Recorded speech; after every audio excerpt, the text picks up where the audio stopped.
Hello students, today I am going to teach you third chapter of valuation of goodwill। हमने previous videos में जो goodwill का meaning कर लिया, उसके फीचर्स कर लिए, उसके फैक्टर्स कर लिए।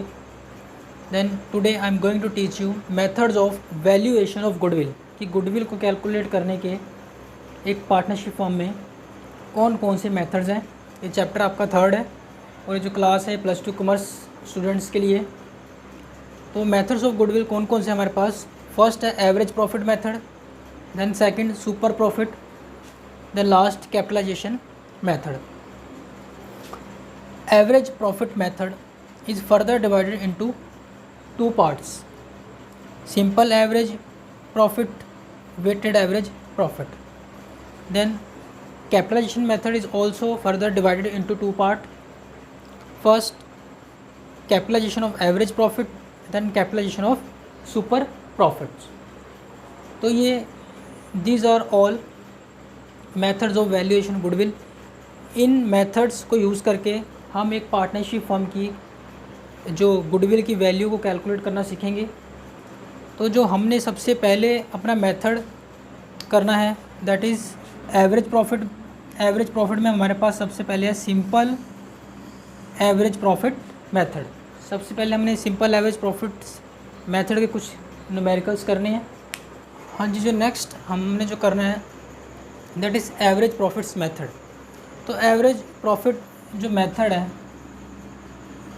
इसमें हमने स्टेप्स कौन कौन से लेने हैं। स्टेप 1 में हमने क्या करना है, calculate adjusted past profits of each year. हमने हर साल का जो प्रॉफिट है उसको कैलकुलेट करना है, मतलब कि उस प्रॉफिट में कुछ हमने एडजस्टमेंट करनी है, इसलिए उसको बोल रहे हैं एडजस्टेड पास्ट प्रॉफिट्स। यानी कुछ ऐसी एडजस्टमेंट है जो अबनॉर्मल गेन या अबनॉर्मल लॉस या जो नॉन ट्रेड इन्वेस्टमेंट है उससे रिलेटेड है। देन उसके बाद step number 2 calculate total profits. फिर हमने क्या करना है, जब हमने एडजस्टेड पास्ट प्रॉफिट कैलकुलेट कर लिया तो जितने भी सालों का प्रॉफिट है, जैसे फॉर एग्जांपल 4 साल का प्रॉफिट है तो हम चारों साल के प्रॉफिट को प्लस कर देंगे।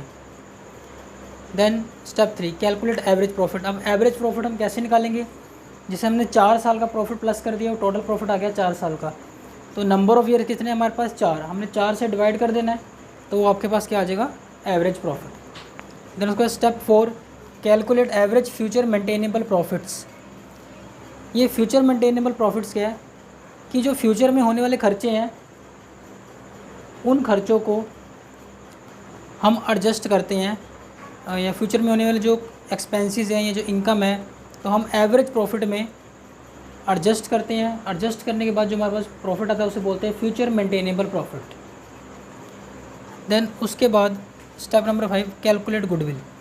हम एक फिर इसमें गुडविल कैलकुलेट करते हैं। गुडविल जो कैलकुलेट करने का फॉर्मूला है हमारे पास that is future maintainable profit into number of year purchase. जो फ्यूचर मेंटेनेबल प्रॉफिट है उसको हम नंबर ऑफ़ ईयर परचेज से मल्टीप्लाई कर देते हैं तो उसको हम बोल देते हैं, वो गुडविल निकलती है एक फॉर्म की। अब ये नंबर ऑफ़ ईयर परचेज क्या होते हैं, अब हमने डिस्कस करना है number of years purchase. Number of year purchase क्या होता है, सपोज़ कि ए हमारे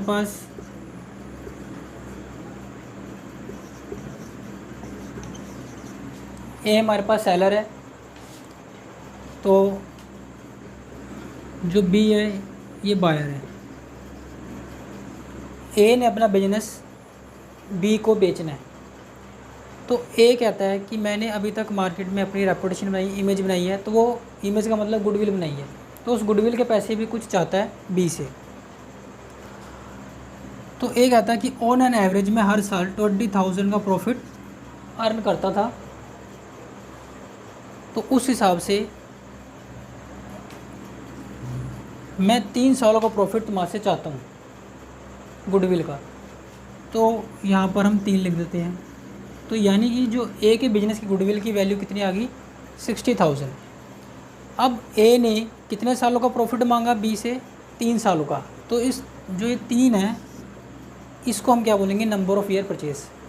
एक सेलर जब अपनी गुडविल बेचता है तो जितने सालों का वो प्रॉफिट बायर से मांगता है उसको हम बोलते हैं नंबर ऑफ़ ईयर परचेज।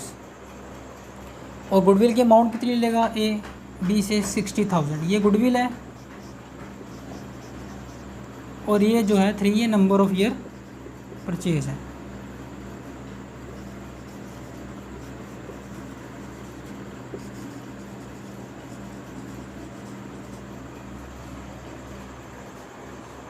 इसके बाद हमने इस पे न्यूमेरिकल क्वेश्चन करना है, ताकि हम क्वेश्चन करते हैं।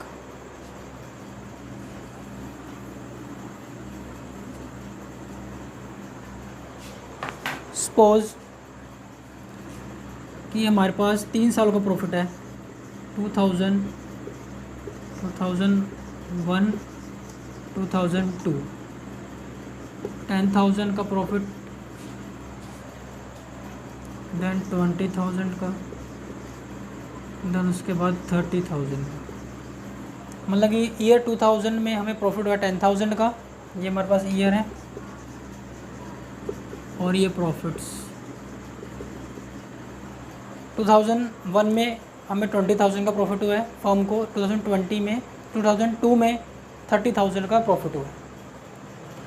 अब हम क्या करेंगे, सबसे पहले जो इस प्रॉफिट को एडजस्ट कर लेंगे। एडजस्टमेंट इसमें कोई भी नहीं है, इसलिए हमने क्या करना है, जो हमारा स्टेप 3 है कि टोटल प्रॉफिट हम निकाल लेंगे।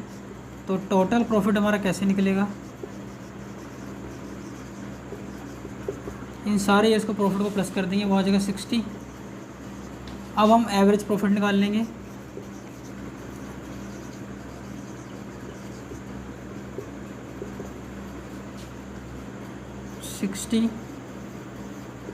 डिवाइड बाय जितने साल है हमारे पास, नंबर ऑफ़ ईयर्स, वो कितने हमारे पास 3। तो यानी कि जो एवरेज प्रॉफिट आ गया 20,000, यानी कि ऑन एन एवरेज हम हर साल कितना प्रॉफिट कमाते हैं 20,000। अब नंबर ऑफ़ ईयर परचेज हम कितने ले रहे हैं, 2 ईयर्स परचेज। तो गुडविल किसके बराबर हो जाएगी, जितना एवरेज प्रॉफिट है वो हमारे पास है 20,000, उसको नंबर ऑफ़ ईयर परचेज हमने 2 लिए, उसे मल्टीप्लाई कर देंगे, तो ये आपका आंसर आया 40,000। तो 40,000 हमारी गुडविल है। इसी तरह हमने बाकी के क्वेश्चन करने हैं, जो अगर जब हम एवरेज मेथड के थ्रू क्वेश्चन सॉल्व करेंगे। आई होप आपको अच्छे से समझ में आ गया होगा average profit method. Thank you so much.